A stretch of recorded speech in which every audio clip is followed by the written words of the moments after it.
बाद में ये पता ही नहीं कि हमारे नंबर कम क्यों आए हैं, ज्यादा क्यों आए हैं, क्या चीज सही है क्या गलत है, आइडिया ही नहीं है हमें कोई। जब तक हमें सही गलत का आइडिया नहीं है तब तक टेस्ट देने का फायदा क्या है बच्चों? कोई फायदा नहीं है। ठीक है, इसलिए बेटर है कि आप टेस्ट के बाद टेस्ट का डिस्कशन जरूर कर लें, आप सुन लें और समझ लें कि टेस्ट में क्या गड़बड़ हुई है आपसे और क्यों हुई है। ये रहा आपका टेस्ट आपकी स्क्रीन पे, आपके ही सामने। ऑडियो वीडियो स्क्रीन चेक, एक बार सब कुछ बढ़िया बिंदास फर्स्ट क्लास है तो थम्स अप करके बता दो। बच्चे कह रहे हैं मैडम बहुत ही बढ़िया है। अरे वाह, बहुत अच्छी बात। चलो तो स्टार्ट हो जाओ, लग जाओ काम पे, लग जाओ। आपका एक हाथ चैट बॉक्स पे और दूसरी जो आपका फोकस है, आपका जो ध्यान है वो हो सवाल के ऊपर। क्वेश्चन नंबर 31 रीड करो, आंसर बताओ। अरे बहुत सिंपल है यार, ये तो बहुत ही ज्यादा सिंपल है, तो ज्यादा सिंपल आ गया, बहुत सिंपल आ गया ये तो। आंसर बता दो।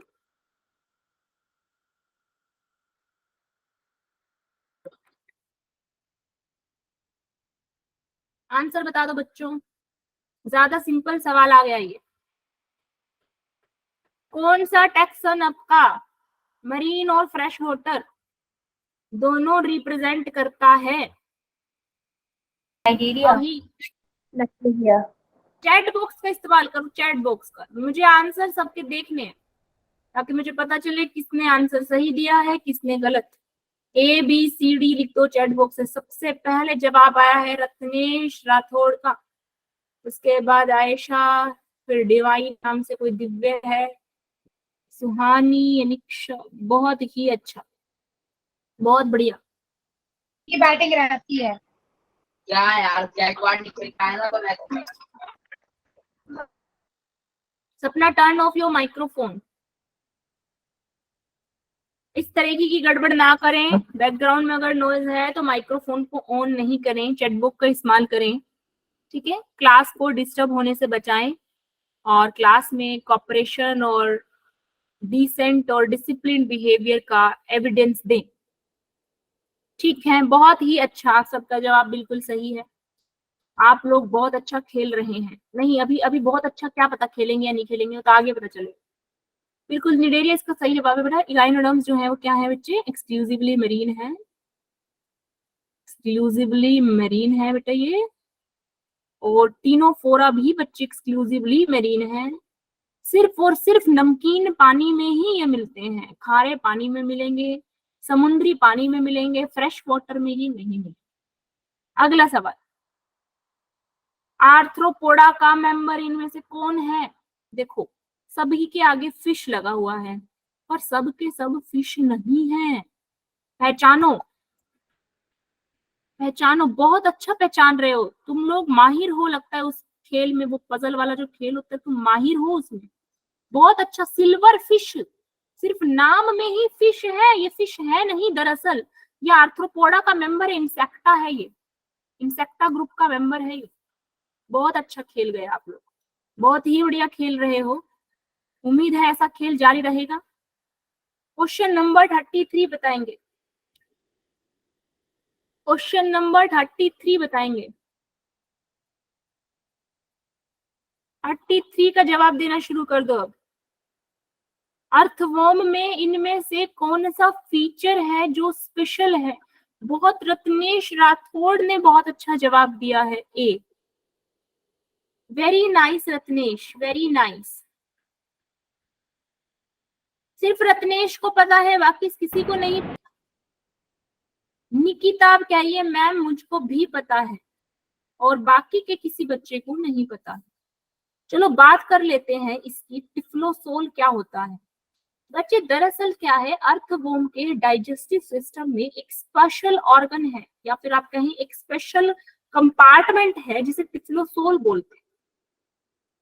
सॉरी, बेसिकली इसका रोल क्या है, जो खाना अर्थवर्म ने खाया है वो अच्छे से एब्जॉर्ब हो सके, उसके एब्जॉर्प्शन को इंक्रीज करने के लिए इसमें टिफ्लोसोल प्रेजेंट है। जैसे आपने सुना होगा हमारे डाइजेस्टिव सिस्टम में हमारे जो इंटेस्टाइन है, हमारे इंटेस्टाइन में क्या होता है? हमारे इंटेस्टाइन में क्या होता है बेटा? फूड एब्जॉर्ब होता है ना, हमारे इंटेस्टाइन में फूड को एब्जॉर्ब करने के लिए इंटेस्टाइन के पास कुछ स्पेशल टाइप की सेल्स हैं, क्या बोलते हैं इनको? हमारे इंटेस्टाइन के पास कुछ स्पेशल टाइप्स की सेल हैं बेटा, इन सेल्स को बोलते हैं सिलिएटेड एपिथेलियम। सिलिएटेड एपिथेलियम, ये सिलिएटेड एपिथेलियम क्या करती है, जो सरफेस एरिया है ना एब्जॉर्प्शन के लिए इंटेस्टाइन का, उसे बढ़ा देती है। जैसे मान लो एक तो है ये ब्लॉक और एक में बनाऊं ब्लॉक ऐसे, तो आप बताओ किसका सरफेस एरिया ज्यादा होगा? किसका सरफेस एरिया ज्यादा होगा? तो हमारे अंदर इस तरीके से सेल प्रेजेंट है to increase the surface area. ऐसे ही अर्थवॉर्म में बच्चे उसके डाइजेशन सिस्टम में टिफ्लोसोल प्रेजेंट है to increase the surface area for absorption. Absorption के लिए सरफेस एरिया को बढ़ाने के लिए इनके पास टिफ्लोसोल प्रेजेंट है। ठीक है, इसका सही जवाब ए हो। 34 बताएं। 34 पे बाजी लगाओ, निशाना लगाइए। निशाना लगा रहे हैं, अरे वाह, ए बहुत ही बढ़िया, बच्चे ने निशाना लगा दिया, सब बच्चों ने निशाना लगा दिया है। और बच्चे कह रहे हैं मैम हमने निशाना लगाया है, हमारा जो निशाना लगा है मैम वो बिल्कुल ए की तरफ लगा है। ए पे इन्होंने निशाना लगा दिया है और बी सी डी पे किसी ने निशाना नहीं लगाया। बहुत अच्छी बात है, बिल्कुल सही जवाब। देखो अर्थवॉर्म में क्या होता है, क्या लिखा है क्वेश्चन में? क्वेश्चन में पूछा है बुरो, जो ब्यूरो करने की जो टेक्निक है अर्थवॉर्म की, अर्थवॉर्म क्या करता है? ऐसे खुदाई करता है सॉइल के अंदर, ऐसे ब्यूरो करता है। कैसे करता है अर्थवॉर्म? ये अर्थवॉर्म होता है, और ये कर रहा है खुदाई, ये अर्थवॉर्म है। अब अर्थवॉर्म की स्किन तो इतनी सॉफ्ट है, तो वो ब्यूरो कैसे कर पाएगा सॉइल के अंदर? कैसे कर पाता है बच्चे? होता क्या है, इसके अंदर फ्लूइड जो होता है ना, that we called coelomic fluid, वो सारा इस एंटीरियर पार्ट में इकट्ठा हो जाता है। और इस एंटीरियर पार्ट को, अर्थवॉर्म के इस एंटीरियर पार्ट को बेटा क्या बना देता है? रिजिड बना देता है, टफ बना देता है, टफ बना देता है। अब ये टफ बना देता है, हार्ड बना देता है, रिजिड बना देता है इस पार्ट को, जिसकी वजह से ये पार्ट जो है ब्रो कर पाता है।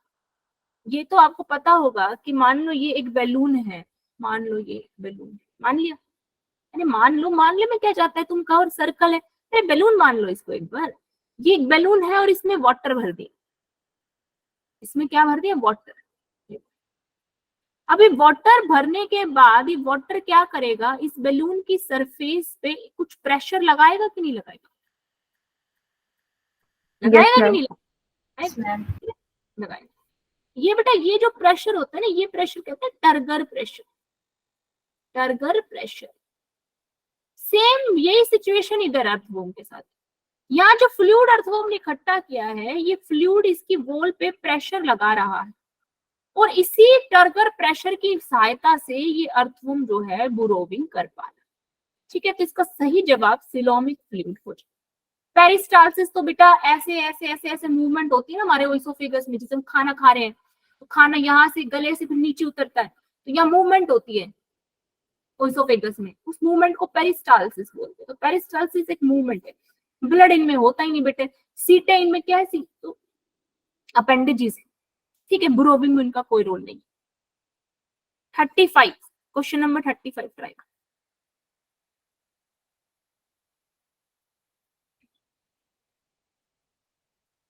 35 ट्राई करिए।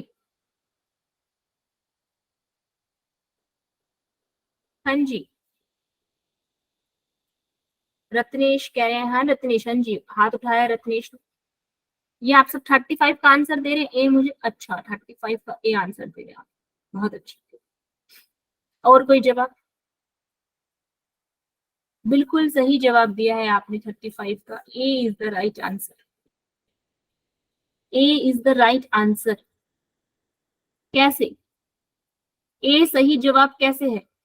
पहला स्टेटमेंट पढ़ेंगे मेरे साथ, सब बच्चे ध्यान देंगे, इस तरफ ध्यान दे, सब स्क्रीन के ऊपर सबका ध्यान केंद्रित हो। Parapodia are lateral appendages in arthropods used for swimming. क्या कह रहा है? कह रहा है पैरापोडिया आर्थ्रोपोड में होती है। पहली बात है पैरापोडिया लेटरल अपेंडेजेस है, ये बात तो ठीक है, हाँ भाई पैरापोडिया अपेंडेजेस वो स्विमिंग में इस्तेमाल होती है, ये वाली बात भी ठीक है, बिल्कुल स्विमिंग में इस्तेमाल होती है। गलती कहाँ हो गई? गलती यहाँ हो गई, आर्थ्रोपोड में नहीं होते पैरापोडिया। मेरे को बताओ पैरापोडिया कहाँ प्रेजेंट होते हैं? कौन बता रहा है मुझे पैरापोडिया कहाँ प्रेजेंट है? सुहानी बताएंगी क्या? हाँ जी सुहानी, आप बताओगे पैरापोडिया कहाँ पे है? अरे यार कोई तो बता दो, ऐसा ना करो, ऐसा ना करो बच्चों। अल्फा बैच के हो, अल्फा बैच, तुम्हारे सर के ऊपर इतना भारी ताज रखा है, ताज के साथ साथ जिम्मेवारियां भी तो बढ़ गई हैं। फटाफट आगे नहीं बढ़ूंगी मैं जब तक मुझे क्लास में कोई ये नहीं बता रहा कि पैरापोडिया कौन से फाइलम में है, मैं आगे नहीं बढ़ रही। Ma'am Annelida. वेरी नाइस, एक बार सब बच्चे मुस्कान के लिए तालियां बजा दो। लड़की ने बताया है और बहुत ही सही बताया है, वेरी नाइस। एनालिडा के अंदर है। एनालिडा में कोई उदाहरण बताएगा? मैम नेरिश। वेरी नाइस बच्ची, नेरिस के अंदर ये एक एक्वेटिक एनालिड है, स्विमिंग में इसके पैरापोडिया मदद करते हैं, ऐसे ऐसे ऐसे, ठीक है। तो पैरापोडिया फर्स्ट स्टेटमेंट आपकी क्या हो गई? इनकरेक्ट बताना है यहाँ पे आपको, गलत। आपको यहाँ पे गलत जवाब ढूंढना है, जो गलत है वही सही होगा।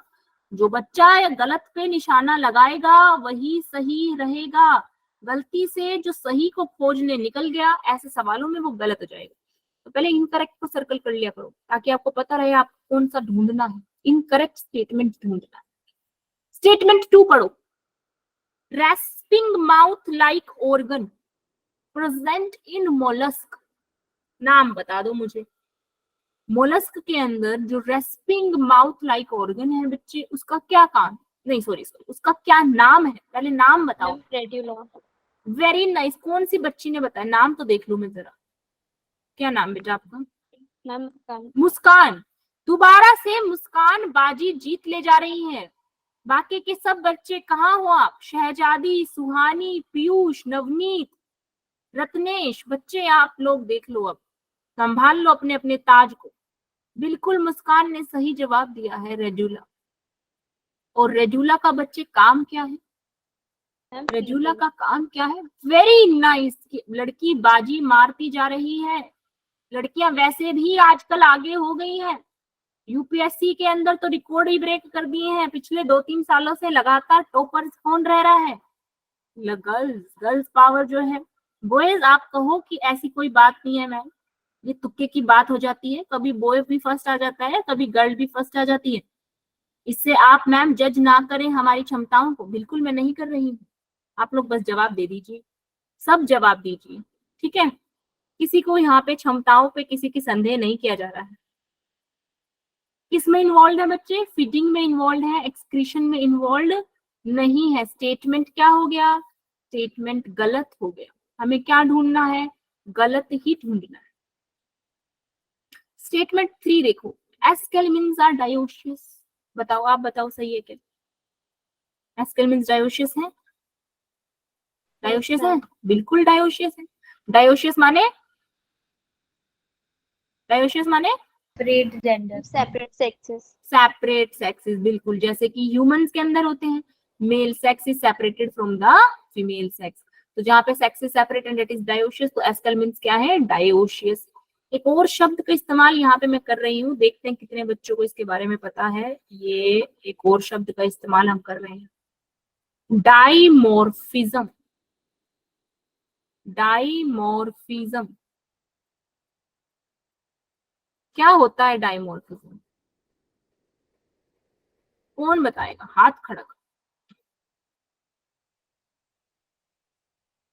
कौन बताना चाहेगा डाइमॉर्फिज्म क्या होता है? कोई बच्चा ऐसा जो बहुत ही डीप और अच्छे से पढ़ रहा हो, मुझे लगे कि हाँ भाई ये बच्चा जो है सही दिशा में बढ़ रहा है, काफी चीजें जिसे पता है, सही तरीके से सुना होगा, मैम ने हो सकता है क्लास में भी बताया हो आपको।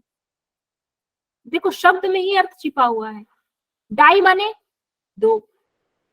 और morphology in flowering plants, morpho word आपने सुना होगा, मॉर्फो माने क्या होता है बताओ? Ma'am physical features. तो जहां पे जो मॉर्फोलॉजिकल फीचर्स हैं वो डिफरेंट हो दोनों सेक्सेस के, जो मेल सेक्स है वो मॉर्फोलॉजिकली फीमेल सेक्स से डिफरेंट दिखे, दैट इज कॉल्ड डायमॉर्फिज्म। क्या हम में डायमॉर्फिज्म है? अरे अरे अरे ऐसी बात कर, हम में डायमॉर्फिज्म है? गजब। मेडिकल के स्टूडेंट्स मैं दोबारा पूछ रही हूँ, क्या ह्यूमन बींग्स में डाइमॉर्फिज्म है? क्या यहाँ पे जो एक मेल सेक्स है, जो बॉय है, वो मॉर्फोलॉजिकली गर्ल से फीमेल सेक्स से डिफरेंट दिखता है या नहीं? Yes ma'am. तो हम में डाइमॉर्फिज्म है, इसमें इतना सोचना क्या पड़ा आप लोगों को बेटा लोग? अरे बाप, आपको बोलना चाहिए हाँ मैम बिल्कुल है। डायमॉर्फिज्म की शुरुआत कहाँ से हुई? पहली बार डायमॉर्फिज्म कहाँ पे आया बेटा? पहली बार एस्केलमेंट्स में आया था। ठीक है, कहीं से तो शुरुआत होती है ना हर चीज की। जैसे आपकी बाइलेटरल सिमेट्री की शुरुआत प्लेटी से हो गई थी, राइट? ऐसे डाइमॉर्फिज्म की शुरुआत कहाँ से हो गई बच्चे? एस्केलमेंट्स से हो गई। ठीक है, तो aschelminthes are dimorphically dioecious. Aschelminthes are dimorphically dioecious. ठीक है, तो ये स्टेटमेंट सही है, गलत नहीं है ये स्टेटमेंट, बिल्कुल एस्केलमेंट्स डायोशियस होते हैं। इकाइनोडर्म्स के अडल्ट में रेडियल सिमेट्री होती है। Yes ma'am. लार्वा में कैसी होती है? बाइलेटरल। लार्वा में कैसी होती है? अच्छा, बाइलेटरल लार्वा मतलब कि लार्वा एडवांस है, और अडल्ट में आप बोल रहे हो रेडियल है, मतलब अडल्ट जो है वो लेस एडवांस हो गया। इस तरीके की डेवलपमेंट को क्या कहते हैं? एक ज्यादा एडवांस से कम एडवांस की तरफ जाना, इस तरीके की डेवलपमेंट को क्या कहते हैं? प्रोग्रेस है। Very nice. किस लड़की ने आंसर दिया? नाम और बता दो मुझे अपना। सुहानी। सुहानी, बहुत अच्छा बच्चे। सुहानी, आप मेरे से बड़े हुए का सुहानी? अच्छा, आप तो नया बैच है, सॉरी सॉरी। Retrogressive double. ठीक है, तीनों फोरन्स आर डिप्लोब्लास्टिक, बिल्कुल सही स्टेटमेंट है, तो इसका आंसर ए हो जाएगा। और क्वेश्चन नंबर 36 कीजिए। कितने बच्चे 36 को गलत करके आए हैं या छोड़ के आए हैं? कितने बच्चे हैं जो 36 को छोड़ आए हैं, बाय बाय कराए हैं या गलत कराए हैं? हाथ खड़ा करो। 36 कितनों का गलत हुआ है? ईशा कुमारी का गलत हुआ है, और किसी का? ईमानदारी से बताओ। शहजादी का भी गलत हुआ है। अभी देखना शहजादी और ईशा, आप देखना कैसे जादू आपको दिखेगा कि आप सोचेंगे कि अरे 36 तो गलत हो ही नहीं सकता था। अभी देखना जादू दिखेगा। आंसर बताओ, जो लोग कह रहे हैं हमारा गलत नहीं हुआ वो आंसर बताओ।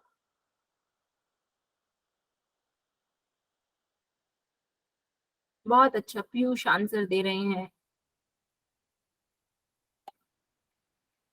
बाकी के बच्चे जो आंसर नहीं देते, मुझे ये नहीं समझ में आता वो क्या करते हैं फिर। बहुत अच्छा आंसर आप लोग दे रहे हैं, बी इसका आंसर।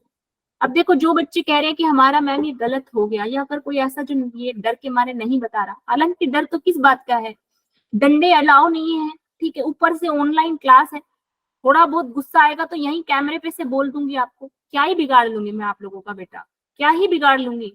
तो गलत हो रहा है तो बता सकते हो आप, डरो तो बिल्कुल ही मत। ठीक है, नहीं ऐसी बात नहीं है, पर ठीक है, मुझे पता है आप लोग बहुत ईमानदार हो, गलत हो तो बता दोगे। तो देखो, इस सवाल में गलत होने के चांसेस नहीं थे। कैसे नहीं थे?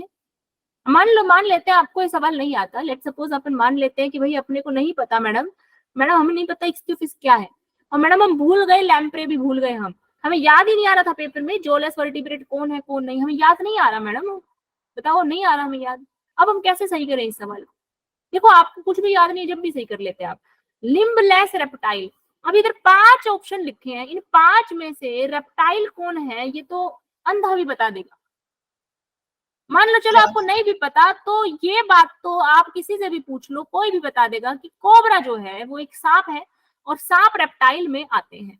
ये बात किसको पता नहीं वो बताओ। कौन कौन कोबरा को पक्षी समझता है? कोई ऐसा हमारी क्लास में? कोई हमारी क्लास में ऐसा जिसको कोबरा पक्षी लगता हो? ऐसा तो कोई भी नहीं है। सबको पता है कि कोबरा जो है वो एक रेप्टाइल है। तो यहाँ से ये कंफर्म हो गया कि ए का तो फिफ्थ होगा। जैसे ही ये कंफर्म हुआ, आप ऑप्शन ए को एलिमिनेट कर दो, क्योंकि इसमें ए का सेकंड लिखा है। उसके बाद अगर आपको इसमें कुछ भी नहीं पता, तो आपको ये तो बचपन से सिखाया जा रहा है कि एक ऐसा पक्षी जो उड़ नहीं सकता, क्या है उसका नाम? Ostrich. ऑस्ट्रिच है। ये तो हम छोटे से थे ना, जब हम इतने इतने छोटे छोटे बच्चे थे, तब हमें बताया जाता था कि जो एक पक्षी उड़ नहीं सकता वो ऑस्ट्रिच है। तो सी का यानी फोर्थ होएगा। अब आप देखो, इसमें सी का इसमें फर्स्ट है, इसमें सी का सेकंड है, सिर्फ इसी में सी का फोर्थ है। तो इसको भी एलिमिनेट कर दो और इसको भी एलिमिनेट कर दो, और आपके पास जो बचा वो आपका जवाब है। तो बाय एलिमिनेशन टेक्निक ये सवाल हो रहा था। मैं आपको ये क्यों बता रही हूँ? क्योंकि बच्चा जो नीट का एग्जाम आपका होगा, आप ये बात मेरी मान के चलो, आप मेरे को 2 साल बाद याद करना, मैं नंबर अपने दे जाऊंगी। उस वक्त आपको एक मैम याद आएंगी जिनका नाम होगा आशी मैम। आप याद करोगे कि हमारी मैम थी एक आशी मैम, उन्होंने हमें बताया था कि नीट के पेपर में हो सकता है हमें सब कुछ ना आए, और ऐसा होगा ही, क्योंकि इतना सारा सिलेबस है, एक सब्जेक्ट नहीं 3 सब्जेक्ट, इतना सिलेबस, इतना पढ़ाई, इतना काम। कैसे? रोबोट तो है नहीं, दिमाग तो अभी तक इंसान का ही है। जिस दिन इतनी तरक्की हो जाए कि हम रिपोर्ट का दिमाग उठा के यहाँ रख सकें, तब बातें अलग होंगी। पर अभी तक आर्टिफिशियल इंटेलिजेंस ने वो तकनीक हासिल नहीं करी। तो अभी तक के दायरे में रहते हुए एक इंसानी दिमाग कितना याद कर पाएगा? आप भी समझते होंगे कि इसकी कुछ क्षमताएं हैं, इसकी कुछ लिमिटेशंस भी हैं। ऐसे में एनटीए को भी पता है कि वो नन्हे मुन्ने छोटे बच्चों से ही पेपर ले रही है, तो वो भी ये सोच के पेपर बनाती है कि इस तरीके के सवाल दिए जाएं कि बच्चा जितना ज्ञान उसको है ना, उसका इस्तेमाल करके आंसर कर ले जाए। मैं कई बार अपनी क्लास में बात बोलती हूँ कि जरूरी नहीं सब कुछ पढ़ा हो तो ही सवाल कर पाओ। जितना पढ़ा है अगर उतना अच्छे से अप्लाई करना आता है तो भी सवाल निकाल ले जाओगे। ये उसका एक बहुत छोटा सा उदाहरण है।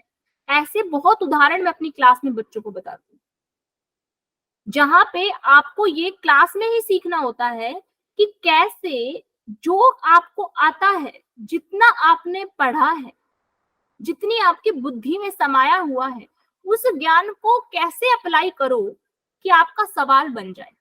अब आज हम पढ़ रहे हैं, तो आज तो मैं आपको बताऊंगी लैम्प्रे क्या है, इक्थियोफिस क्या है, लेकिन पेपर में आपके लिए अगर आपको नहीं भी पता तो मायने नहीं रखता।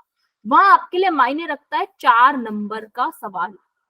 अगर सही है तो बस आप प्लस पॉइंट पे, फिर फर्क नहीं पड़ता कि आपको इक्थियोफिस क्या होता है पता है या नहीं पता, फर्क नहीं पड़ता।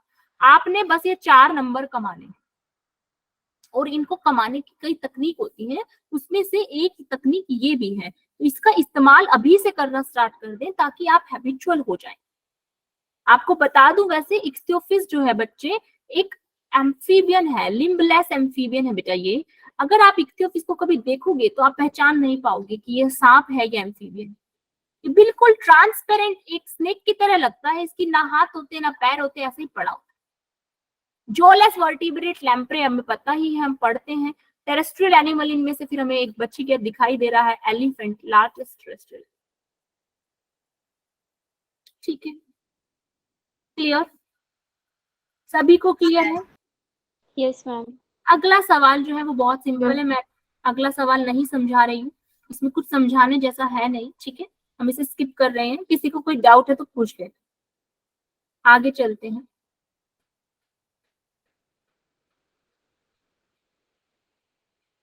Question number 38। 38 करो, आंसर मुझे चैट बॉक्स में बताओ। 38, क्वेश्चन नंबर 38।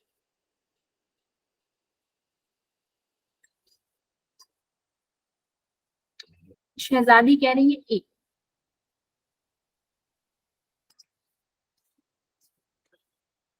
बस बाकी के सब, बाकी के सब क्यों सिर्फ शहजादी को डॉक्टर बनना है? नवनीत कह रही मैम मैं भी बनूंगी, ऐसी क्या बात है, शहजादी अकेले अकेले कैसे बन सकती? सुहानी कह रही है मैम डी, सुहानी डी कह रही है। ठीक है, और कोई, और कोई भाई? नवनीत कह रही है सी। ईशा कुमारी ने एंट्री मारी है डी के साथ। भाई डी और सी में ये तो लड़ाई चल चुकी है यहाँ पे। रत्नेश ए, और एक गोलाबारी कर दिया आप लोगों ने तो यार ऑप्शनों पे। ए सी डी, अभी तक 3 ऑप्शंस आ गए हैं मेरे पास, एक बी बचा है, उसे क्यों छोड़ रखा है भाई? कोई बी भी बोल दो, अरे कोई बी बोल दो, बी को क्यों छोड़ दिया? ए तुमने बोल दिया, सी भी बोल दिया, डी भी बोल दिया, बी के साथ इतनी नाइंसाफी क्यों कर रहे हो? बी को भी बोल डालो। ये देखो रो रहा है बेचारा बी यहाँ पे, कह रहा है अरे मेरे साथ ऐसा सलूक किया इन्होंने। अगर ये लोग इतने ही नलायक बन रहे हैं कि इतना ही जुल्म अगर ढा रहे हैं, ये देखो बी रो रहा है, बी कह रहा है मेरा भी तो कोई नाम ले दो, मेरे से ऐसी क्या दुश्मनी है? ये देखो, अरे मेरे से ऐसी क्या दुश्मनी कि मेरा नाम नहीं लिया? जब ए का नाम ले दिया तो मेरा भी ले दो, जब डी का नाम ले दिया तो मेरा भी ले दो। अब आपको पता लग गया होगा आंसर क्या है। आंसर क्या है? आंसर क्या है? सी। ठीक है, देखे कैसे सी इसका आंसर है। चलो देखो कैसे, देखो सवाल में क्या लिखा है, सवाल पढ़ो, सबसे पढ़ो, जोर जोर से पढ़ो सवाल, पढ़ो सवाल पढ़ो। अरे पढ़ लो, मेरे को तो आवाज नहीं आ रही तुम्हारे पढ़ने की।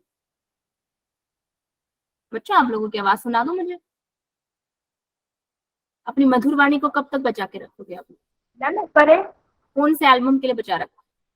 हाँ बिल्कुल, शहजादी आप पढ़िए। Which one of the following groups of 3 animals is correctly matched with रुको रुको, अब their देखो एक एक शब्द, एक मिनट, रुको रुको रुको शहजादी, एक एक शब्द पे रुको। Which of one of the following group of 3 animal is correctly. ठीक है, पहले तो कर लो सर्कल करेक्टली को, आगे पढ़ो, आगे पढ़ो। Correctly matched with their morphological features.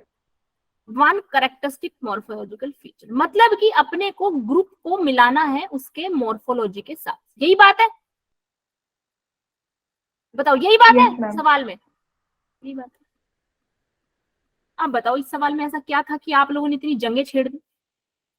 पहले ग्रुप में कौन कौन से जानवर है? लीवर फ्लूक, सी एनीमोन और सी कुकुम्बर। मेरे को बस इतना बता दो, लीवर फ्लूक कौन से फाइलम का है? सी एनीमोन, प्लेटी, वेरी नाइस। अब कोई ये बता दो कि सी एनीमोन कौन से फाइलम का है? सी एनीमोन एनसीईआरटी में है, ये बाहर से नहीं है। सी एनीमोन कौन से फाइलम का है? Anyone anyone anyone anyone, no one? NCERT खोलो फटाफट। Very nice Disha, very nice. ठीक है, एनसीईआरटी खोलो, उसमें लिखा हुआ है साफ साफ बड़े अक्षरों में लिख रहा है। सिलेंट्रेटा के एग्जांपल्स में लिखा है नीचे सी एनीमोन, और सी कुकुम्बर बेटा किसका है? Echinodermata. Very nice, Echinodermata. ठीक है, अब ये देखो क्या ये तो ग्रुप ऑफ एनिमल्स हटा ही दो ना, 3 अलग अलग फाइलम के तो बंदे रख दिए मैडम आपने, वो क्वेश्चन वाले ने एक ग्रुप में, क्वेश्चन वाले ने 3 अलग अलग फाइलम के बंदे एक ही ग्रुप में रख दिए। ये आंसर हो सकता है क्या? नहीं हो सकता, कभी भी नहीं हो सकता। बाइलेटरल सिमेट्री, बाइलेटरल सिमेट्री इसमें से किस में नहीं है? प्लेटी में है, इकाइनोडर्म में है, इकाइनोडर्म के अडल्ट में तो नहीं है, और सी एनीमोन यानी कि सिलेंट्रेट में भी बाइलेटरल सिमेट्री नहीं है। तो इन 3 में से सिर्फ एक ही जानवर ऐसा है जिसके पास बाइलेटरल सिमेट्री है, तो ऑप्शन ए गलत होगी। ऑप्शन बी देखो, सेंटीपीड, प्रोन, सी अर्चिन। बेटा सेंटीपीड और प्रोन आर्थ्रोपोडा के मेंबर है, ठीक है, और सी अर्चिन बेटा किसका मेंबर है? इकाइनोडर्मेटा का मेंबर है। क्या ऑप्शन है? Jointed appendages. बेटा जॉइंटेड अपेंडेजेस जो है वो आर्थ्रोपोड्स में होते हैं, सी अर्चिन में कोई जॉइंटेड अपेंडेजेस नहीं है। जॉइंटेड अपेंडेजेस एक कैरेक्टरिस्टिक फीचर है किसका? आर्थ्रोपोडा का। अगर यहाँ पे तीसरा मेंबर भी आर्थ्रोपोडा का हो जाता तो ये आंसर बन जाता, लेकिन इधर इन्होंने गलती कर दी, एक आर्थ्रोपोड मेंबर नहीं दिया, ये आर्थ्रोपोडा का नहीं है। ऑप्शन डी में देखो, कॉकरोच आर्थ्रोपोडा से है, लोकस्ट आर्थ्रोपोडा से है, टीनिया किससे है? प्लेटी हेलिमेंस। फीचर कौन सा दे रखा है? Metameric segmentation. अरे भाई मेटामेरिक सेगमेंटेशन तो सिर्फ 3 ही फाइलम में होती है, कौन कौन से बोल दो जल्दी C. Arthropoda, annelida, chordata. Very nice, किसने बोला है ये? हानी। हाँ जी बेटा, नाम दोबारा बताना अपना। हानी। सॉरी, मुझे sorry, I am not getting your name again, just once more. क्या नाम है बच्चे आपका? हानी मैम। सुहानी। ओ सो सॉरी बेटा, मुझे एस नहीं, बार बार मिस हो रहा था मेरा, अभी मैंने स्क्रीन पे देखा। सुहानी के लिए सब जोरदार तालियां कर दो एक बार। बहुत अच्छा सुहानी ने बताया, ये पॉइंट सबको पता होना चाहिए। ये पॉइंट सुहानी को नहीं, मुझे चाहिए था पूरी क्लास चीख के बोले कि मेरे कानों के पर्दे जो है बस बच जाए, फटते फटते बच जाए, बस फटे नहीं है, फट जाएंगे तो अच्छा नहीं लगेगा मुझे, फटते फटते बस बच जाए। एनालिडा, आर्थ्रोपोडा और कॉर्डेटा। और कॉर्डेटा, 3 ऐसे फाइलम हैं जहां पे सेगमेंटेशन कैसी है? मेटामेरिक। ठीक है, अब यानी कि ये बीडी ये सब गलत हो गए, तो यही बचा। अब इसमें देख लो फिर भी एक बार, स्कॉर्पियो, स्पाइडर, कॉकरोच, तीनों किसके हैं बेटा? तीनों आर्थ्रोपोडा के हैं, तीनों ही आर्थ्रो के हैं, तीनों आर्थ्रो के हैं। और फीचर क्या दे रखा है? Ventral solid central nervous system, पता है आपको? वेंट्रल सोलिड, वेंट्रल मतलब सामने, सोलिड मतलब गैंग्लियोनेटेड है, सेंट्रल नर्वस सिस्टम, इस तरीके से इनके पास डबल गैंग्लियोनेटेड नर्व कोड है जो कि सामने की तरफ है, मतलब वेंट्रल साइड पे। ये फीचर बेटा आर्थ्रोपोडा में भी है और एनालिडा में भी है, ठीक है। तो यहाँ पे कौन से ग्रुप को सही मॉर्फोलॉजिकल फीचर के साथ मैच किया गया है? वो आंसर है सी, ठीक है। क्वेश्चन नंबर 39 हम नहीं कर रहे, इट्स वेरी सिंपल, इसको छोड़ देंगे। सेंटीपीड, कॉकरोच और क्रैब में आर्थ्रोपोड के हैं बच्चे तीनों मेंबर। आर्थ्रोपोड का जनरल कैरेक्टर्स पूछा है, सबको पता है कौन कौन से होते हैं। Flame cells present in platyhelminthes specialized in, देखो कोई सवाल में आपको डाउट है ना स्पेसिफिकली तो आप उसे पूछ लेना, अदरवाइज मैं तो सारे डिस्कस कर ही रही हूँ। जो मुझे लगेगा बिल्कुल बहुत कंसेप्चुअल है उसको बताऊंगी, कुछ अगर लगता है मुझे कि बहुत सिंपल है तो उसको हम स्किप कर सकते हैं। दिशा ने डी आंसर किया है, 40 का डी आंसर कर रही है दिशा, बहुत अच्छा आंसर, बहुत ही अच्छा। देखो फ्लेम सेल्स क्या होती है बेटा? ऐसे आग की लपटों के जैसी दिखाई देती हैं, इन्हें फ्लेम सेल्स बोलते हैं। किसमें प्रेजेंट होती हैं ये बेटा? प्लेटीहेल्मिन्स में प्रेजेंट होती है। क्या काम करती हैं बच्चे? एक्सक्रीशन और ऑस्मो रेगुलेशन का काम करती है, ठीक है। आप चाहो तो है ना यहीं पे रिवीजन कर लो, एक टेबल बना लो ऐसे करके, एक टेबल बना लो, इधर लिख लो एक्सक्रीटरी ऑर्गन, टेबल पे क्या लिख लो? एक्सक्रीटरी ऑर्गन, और यहाँ पे डाल लो फाइलम,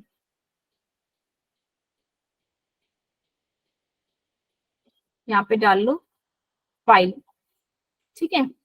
फ्लेम सेल्स प्लेटी में, सोलेनोसाइट्स भी बोलते हैं फ्लेम सेल्स को। कहीं आप कभी आप सोलेनोसाइट आपको दिखे और आप सोचो कि ये कौन सा एलियन शब्द आ गया, ठीक है। दूसरा, फ्लेम सेल्स के बाद एस्केल्मिन्स में H shaped renette cells, H shaped renette cells किसमें बेटा?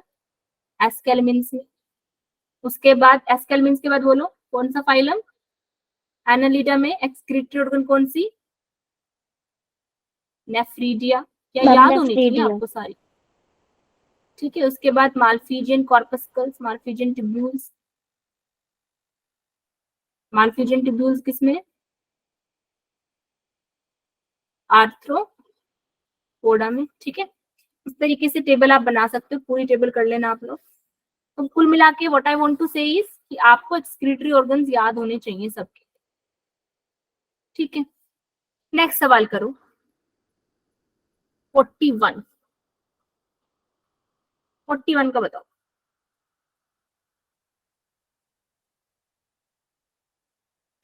हाँ जी 41। नवनीत सी कह रही है, दिशा भी सी कह रही है। सब बच्चों का निशाना जो है वो एक ही तरफ है, बिल्कुल एक तरफ होना चाहिए। आप सब यहाँ पे एक ही निशाना लगाने आए हो और सही निशाना आप लोग लगा रहे हो, बिल्कुल सही, बहुत अच्छा। देखेंगे, देखो स्टेटमेंट 1 पढ़ो, क्या पूछा हमसे? पहले तो करेक्ट पूछा है, तो करेक्ट को सर्कल करो। हमसे पूछा करेक्ट, ठीक है। स्टेटमेंट 1 देखो, the body is circular in cross section and hence name round worm. बिल्कुल सही बात है। मैं राउंड वोम को आप अगर काटोगे बीच में से तो उसका जो सेक्शन मिलेगा वो कैसा मिलेगा? सर्कुलर मिलेगा। तो ये स्टेटमेंट सही है। Alimentary canal is complete with well developed muscular pharynx. बिल्कुल सही है। एस्केलमिन्स में कैसा सिस्टम है बच्चे? एस्केलमिन्स में tube in tube body plan है। Tube in tube body plan का क्या मतलब है कि एलिमेंट्री जो कैनाल है, एलिमेंट्री जो कैनाल है वो क्या है? कंप्लीट है।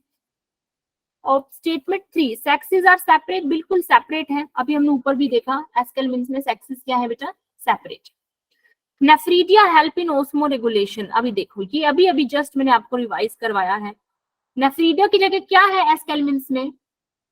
ऑस्मो रेगुलेशन के लिए क्या है एस्केलमिन्स के पास? बताएंगे। अभी मैंने टेबल लिखवाई, उसमें लिखवाया था। हाँ जी दिशा, वेरी नाइस। ये होती है लर्निंग पावर। दिशा ने 1 मिनट में लर्न कर लिया कि मैम इनके पास रेनेट सेल्स हैं एक्सक्रीशन के लिए, नेफ्रीडियन नहीं है। तो ये स्टेटमेंट क्या हो गई बेटा? गलत हो गई। तो सही स्टेटमेंट कौन कौन सी हमारी? 1, 2 और 3। तो ऑप्शन सी। ठीक है, ठीक है। ऑप्शन क्वेश्चन नंबर 42 पढ़ना है। क्वेश्चन नंबर 42 भी 41 जैसा ही है, बस इसमें किसके बारे में लिखा गया है? इकाइनोडर्मेटा के बारे में लिखा है। तो सारे एनसीईआरटी के दिए हुए फीचर्स हैं, आप इसमें से देख लो कौन सा सही है कौन सा गलत है। सिंपल सवाल है, अगर किसी को डाउट है तो मैं एक्सप्लेन करूं, वरना हम आगे चल लेते हैं। कुछ नहीं, इसमें इकाइनोडर्मेटा के फीचर्स आपको बताने हैं। ठीक है, कैलकेरियस हमें पता है, इकाइनोडर्म्स में एंडोस्केलेटन कैलकेरियस है। वाटर वस्कुलर सिस्टम तो इकाइनोडर्म्स का स्पेशल फीचर है, यूनिक फीचर है। ठीक है, सर्कुलेटरी और रेस्पिरेटरी सिस्टम इनमें है नहीं, सिलोम के थ्रू ही हो रहा है। एक्सक्रीटरी सिस्टम भी नहीं है। 5th स्टेटमेंट पे लिखा है ब्लास्टोपोर फॉर्म माउथ। ये गलत बात लिखी है, ब्लास्टोपोर फॉर्म माउथ गलत है। एक बात मुझे बताओ, आपने ड्यूटेरियोस्टोम्स के बारे में सुना है? ड्यूटेरियोस्टोम्स के बारे में सुना है? क्या होते हैं ड्यूटेरियोस्टोम्स? जहाँ पे पहले क्या बनती हो? एनएस बनती हो। ठीक है, तो ब्लास्टोपोर जो है, ब्लास्टोपोर क्या है बेसिकली? जब एलिमेंट्री कैनाल बनती है तो alimentary canal, blastopore is not NS. Alimentary canal जो बन रही है वो ब्लास्टोपोर से बन रही है। ब्लास्टोपोर एम्ब्रियो में होता है, एम्ब्रियो में एलिमेंट्री कैनाल ब्लास्टोपोर से जनरेट होती है। अब पहले ब्लास्टोपोर जो है वो माउथ बनाता है, तो प्रोटोस्टोम हो गया एनिमल। ब्लास्टोपोर अगर पहले एनस बनाता है तो वो एनिमल ड्यूटेरियोस्टोम हो गया। तो यहाँ ब्लास्टोपोर पहले एनएस बनाता है काइनोडर्म्स में, इसलिए काइनोडर्म ड्यूटेरियोस्टोम है। इसलिए आपका स्टेटमेंट 5 जो है वो गलत है और इसका आंसर हो जाएगा सी। क्लियर है सबको? कौन कौन ये सवाल सही करके आया है? कौन कौन सही करके आया है क्वेश्चन 42? किस किस का सही है? ईशा का सही है, अरे वाह। और कोई बच्चा?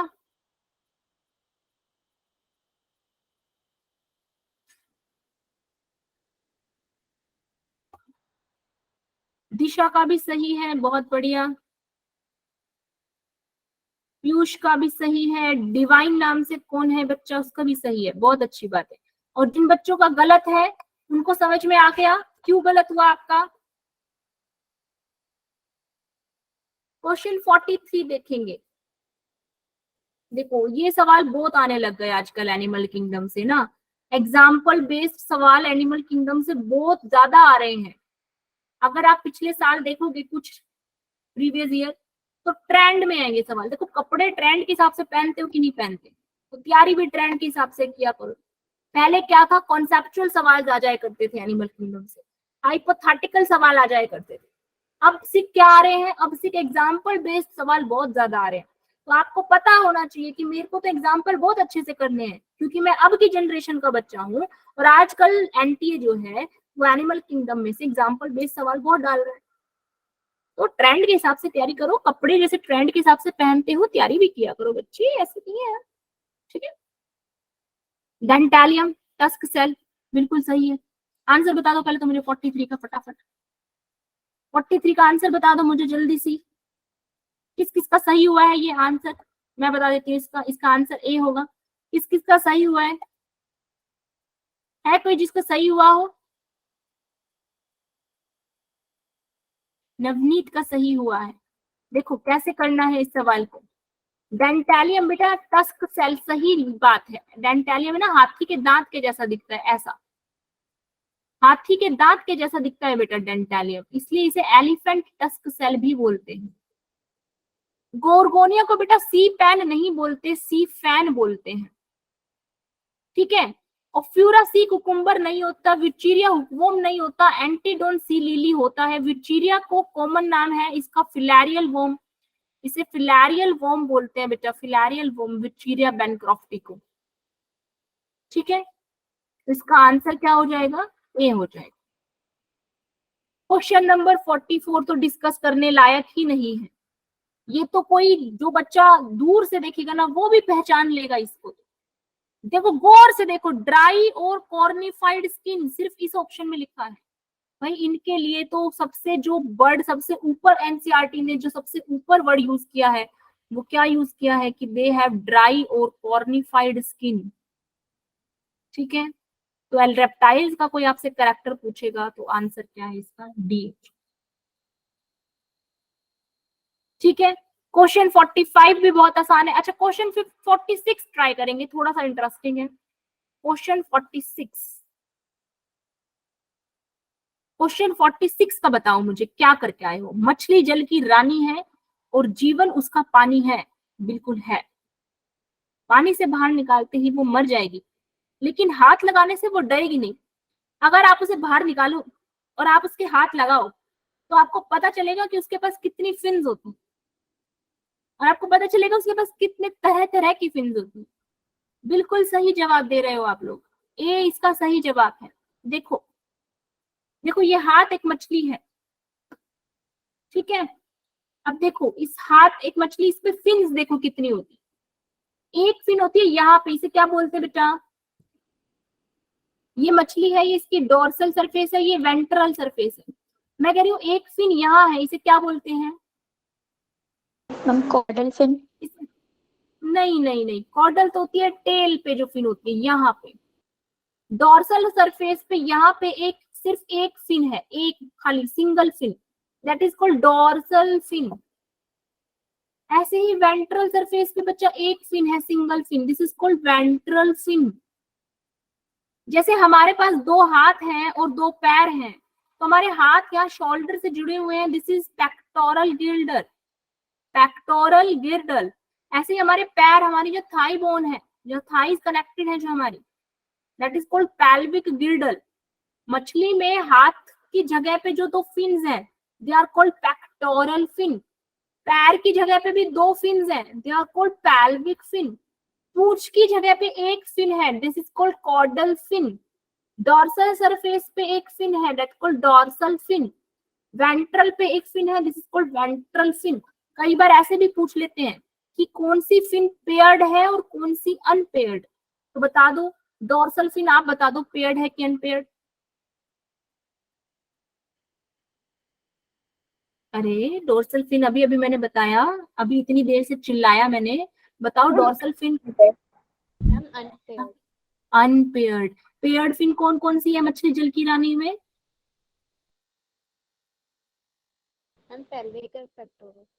Very nice, pelvic and pectoral. तो ये मछली हो गई हमारी सोल्व। ये मछली की नाक है, ये मछली की आंख है, ये कौन सी फिन है मछली की? डोर्सल फिन है मैडम, क्योंकि ये पीछे की तरफ दिखाई दे रही है ना आपको। ये देखो, ये हाथों की जगह है मछली के, और ये क्या है, ये मछली के पैरों की जगह है। ये पेड़ होगी, यहाँ भी मिलेगी आपको एक फिन ऐसी, और ऐसी एक फिन यहाँ मिलेगी आपको पैरों के जैसे। ये हाथों की जगह पेक्टोरल, ये पैरों की जगह पैल्विक, ठीक है, पूंछ की जगह कॉर्डल। अब एक फिन बच गई यहाँ पे, ये वाली फिन बेटा, इसको वेंट्रल भी बोलते हैं और एनल भी बोलते हैं।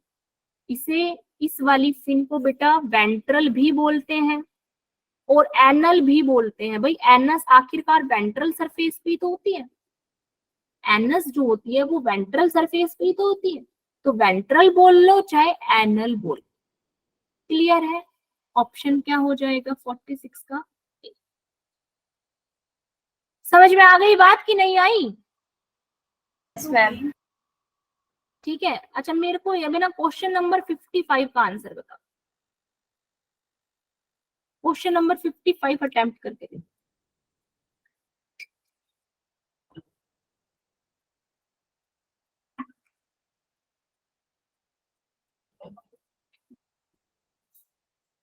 हाँ जी,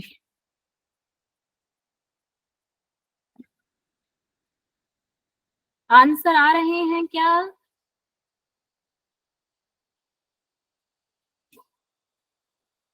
अच्छा, कौन कौन बच्चा इसको स्किप करके आया? सवाल किस किसने किया? हैंड रेज कर लो एक बार।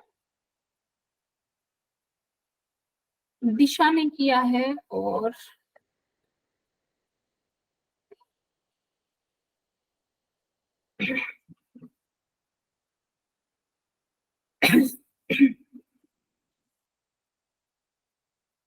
सॉरी, सुहानी ने भी किया है, मुस्कान ने भी किया है, ठीक। शहजाद, ओ इतने बच्चों ने स्किप किया है। अभी देखो, स्किप करने जैसा था नहीं, अभी देखना आप ही करोगे, मैं नहीं करूंगी।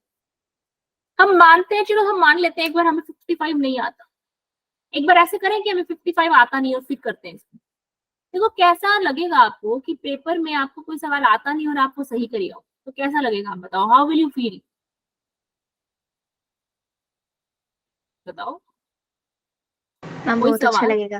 कोई सवाल आपको आता नहीं और आप उसे सही करिएगा, तो आपको कैसा लगेगा? बहुत अच्छा लगेगा। अब आपको सवाल करना बताते हैं। पेपर में ना आते हुए सवाल भी किए जा सकते हैं, थोड़ा सा दिमाग का इस्तेमाल करना पड़ता है, और ऑफ कोर्स आपकी पढ़ाई का इस्तेमाल आपको करना पड़ता है।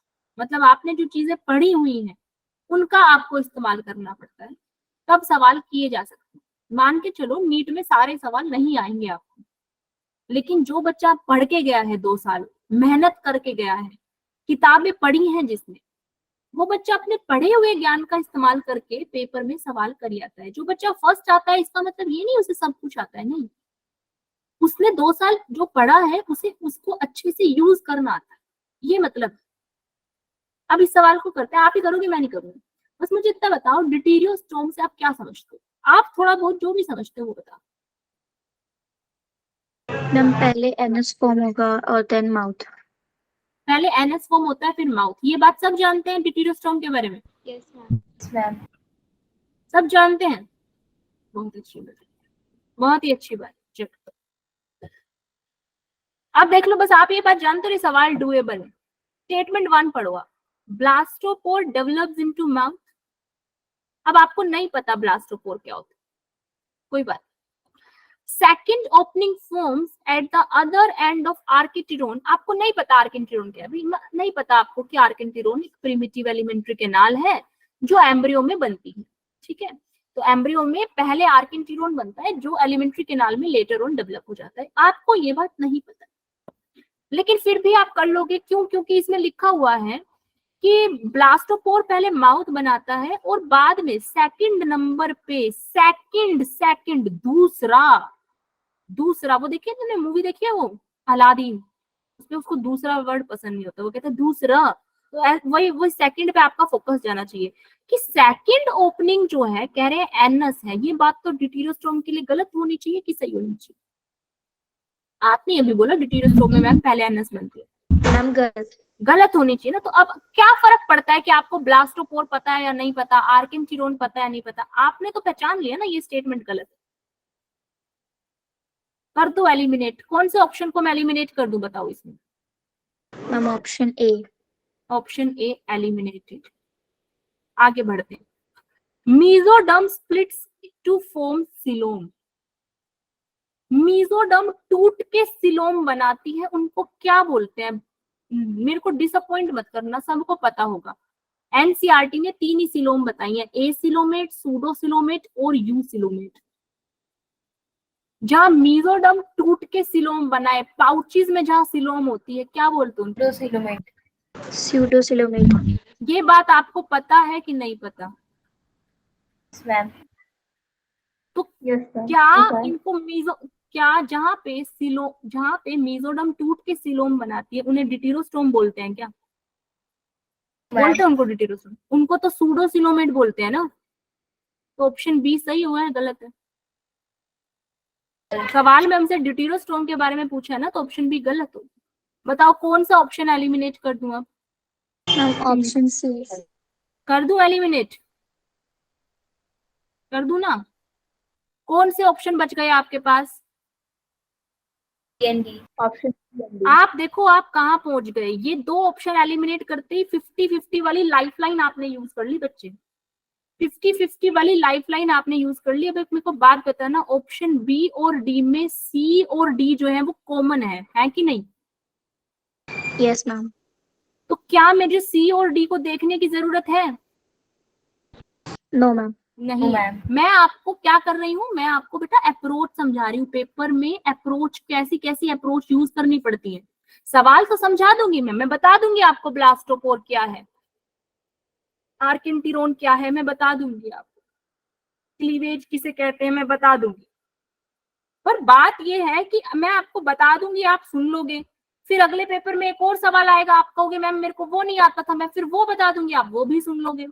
फिर पेपर में कोई सवाल आएगा आपको, मैडम मेरे को ये भी नहीं आता, मैडम फिर वो बताएंगे, आप वो भी सुन लोगे। इसका कोई अंत नहीं है। ठीक है, तो हमें अप्रोच भी साथ साथ सीखनी इन्हीं टेस्टों से है। एग्री कर रहे हो कि नहीं कर रहे? Yes ma'am. ठीक है, तो यहाँ पे सिर्फ स्टेटमेंट ई को देखना है। ई में क्या लिखा है? Most of them undergo spiral cleavage. अब मैं एक बार के लिए आपको मान के चल रही हूँ कि आपको ई के बारे में कुछ नहीं पता, लेकिन फिर भी मैं कहूंगी अगर आप लोग इस सवाल में यहां तक पहुंच गए ना, तो इसको छोड़ के मत आना। रीजन बीइंग, 4 ऑप्शन में जब आप एक ऑप्शन पे तुक्का मारते हो, आपके उस ऑप्शन के सही होने के चांसेस होते हैं 1/4। अगर आपने किसी सवाल में 4 में से 2 ऑप्शन एलिमिनेट कर दिए, आपके पास सिर्फ 2 ऑप्शन बचे। अगर आपको उन 2 ऑप्शन में से किसी एक ऑप्शन को चुनना है, आपके सही होने के चांसेस है 1/2, गलत होने के चांसेस भी 1/2 ही है। ठीक है, मतलब अगर आपका 50% प्रोबेबिलिटी से सही, आप सोचो जहां पे आपके सही होने के चांसेस 1/4 थे, जहां 25% चांस था एक आंसर के सही होने का, अब वो चांसेस बढ़ के 50% हो गए। मतलब 50% अब चांस है कि आपका ये सवाल सही हो। अगर ये सही हो जाता है तो आपके खाते में 4 नंबर जाएंगे।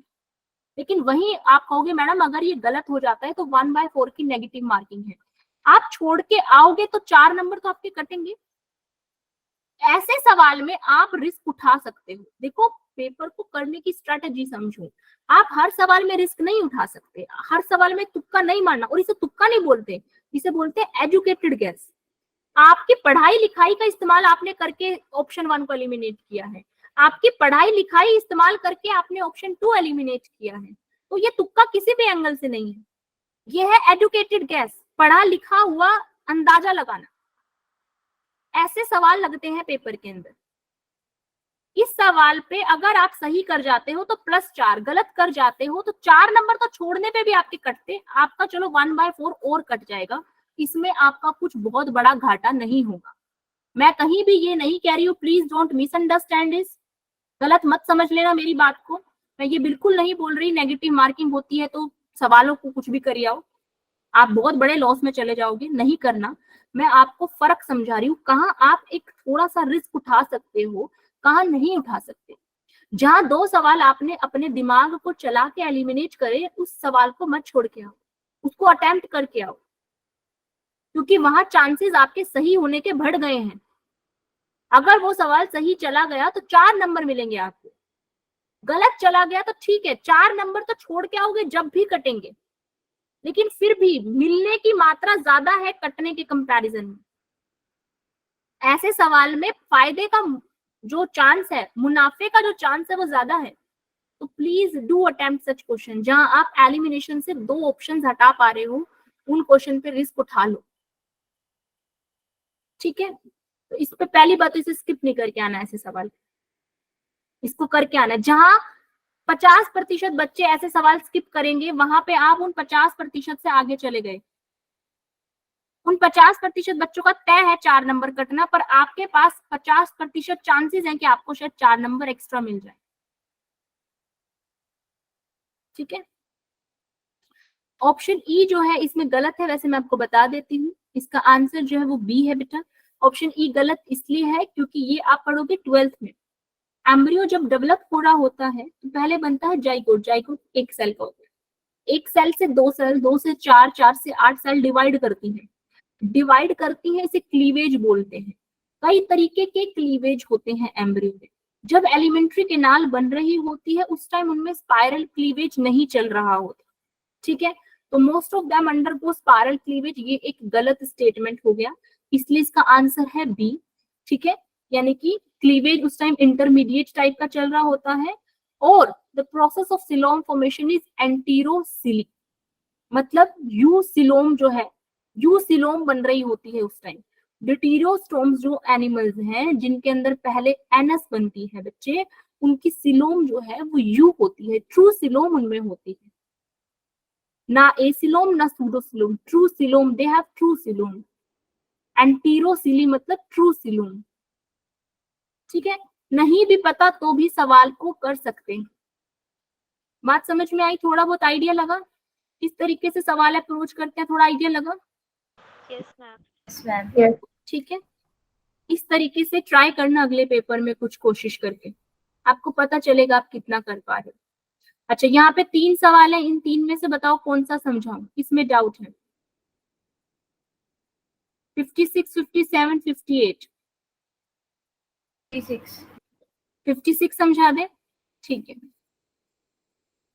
56 में क्या है? मैच करना है भाई। मैच वगैरह में तो आप लोग माहिर हैं, ठीक है ना। मैचिंग्स आप शुरू से करते आ रहे हैं। देखो इसमें क्लेरियास, क्लेरियास क्या है? मछली है। कैसी मछली है? क्या इसके बारे में सही लिखा है? क्या ये एक बॉनी फिश है जो एक्वेरियम में मिलती है? क्या ये ओविपैरस है विद इनडायरेक्ट डेवलपमेंट? बताइए। ये एनसीईआरटी से है क्वेश्चन, ये सिंपल सवाल है बेटा, एनसीईआरटी से। खोलो एनसीईआरटी को, खोलो, उसमें कॉन्ड्रोसाइटिस और ऑस्टियोसाइटिस के एग्जांपल्स को खोलो, उनको पढ़ो, उनके बारे में पढ़ो, आपको पता लगेगा। मैं नहीं बता रही, आप खुद देखो अपनी बुक खोल के। राना एक फ्रॉग है, ठीक है। फ्रॉग यानी कि बिल्कुल टेट्रापोडा तो है, टेट्रापोडा तो है, पर बॉडी जो है वो किस में डिवाइडेड है? Head and trunk, respiration bye gills, lungs and skin. सही दे रखा है क्या? No, ma'am. नहीं दे रखा। आपको क्या ढूंढना है इसमें? देखो इसमें कहीं लिखा होगा करेक्टली, जो करेक्ट मैचिंग हो वो ढूंढनी है आपको। Crocodile, body covered with cornified scale, सही दे रखा है क्या? गलत है। मैक्रोपस, मैक्रोपस में क्या लिखा है? पाउच्ड एनिमल, मैमलिया का बंदा है, बॉडी हेयर, ये सारी बातें सही लिखी है बेटा। मैक्रोपस में कंगारू आते हैं, कंगारू देखें कभी? उनके आगे इस तरीके से एक पाउच बना होता है, इस तरीके से बॉडी में,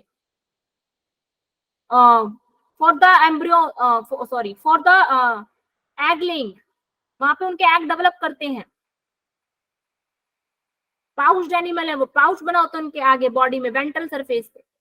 बॉडी पे हेयर होते हैं, सारे मैमल्स की बॉडी पे हेयर है, हमारे पे भी है।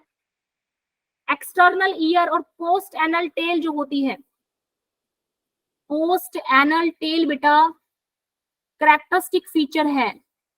सारे में कॉर्डेट्स में तो होती ही होती है, कॉर्डेट्स के अंदर कैरेक्टरिस्टिक फीचर है पोस्ट एनल टेल। और मैमल्स में, बहुत सारे मैमल्स में पोस्ट एनल टेल और एक्सटर्नल ईयर मिलता है।